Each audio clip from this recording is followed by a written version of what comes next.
Yoyyaa harkaa fuunee kabajamtoota hordoftoota Siinkee Piroodakshinii akkam jirtu.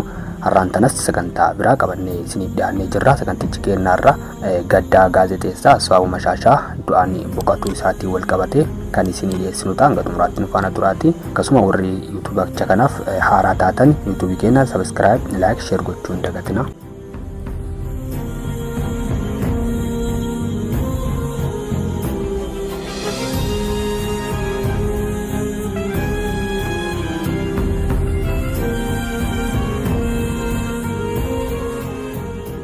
Gaazexeessaan EBC Asfaw Mashashaa du'aan boqotee waggoota dheeraaf gaazexeessummaa hojjechaa kan ture Asfaw Mashashaa du'aan addunyaa kanarraa boqotee jira. Asfawun dhukkuba isaa mudateen Ameerikaatti yaaliirraa ergaa ture boqochuun dhagahame. Miidiyaan irraa hojjechaa ture EBC'n fuula Facebook isaa irratti obboleessa keenyaa fi waayilan keenya Asfaw Mashashaa du'aan addunyaarraa boqoteera jedhee barreesse.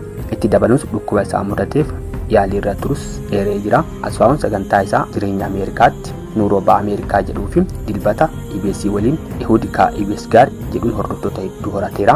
Raadiyoo fi televezyiinii irratti waggoota dheeraaf hojjechaa turuu Asfawun Mashashaa dhiyeenya dhukkubsachuun yaalamaa turuu gabaafamee ture. Miidiyaaleen biyya keessaa akka gabaasanitti Asfaw yaaliif biyya Ameerikaa erga deeme achumatti boqotee jira. Asfawun waggoota dheeraaf Ameerikaa jiraachaa erga ture gara biyyaatti deebuun sagantaa televezyiinii bashannanaa hojjechaa ture jira. Kanaaf nutis gadda keenya baay'ee akkatti nutti dhagahame isiniif ibsuu barbaanna. Dabalataan ammootu firoottan isaatii fi jaalattoota isaatiif akkasuma uummata Itoophiyaa hundaan jajjabina hawwinaa. Boolla isaa daadhiin haa guuttu. Horaa bulaa deebanaa hordoftoota.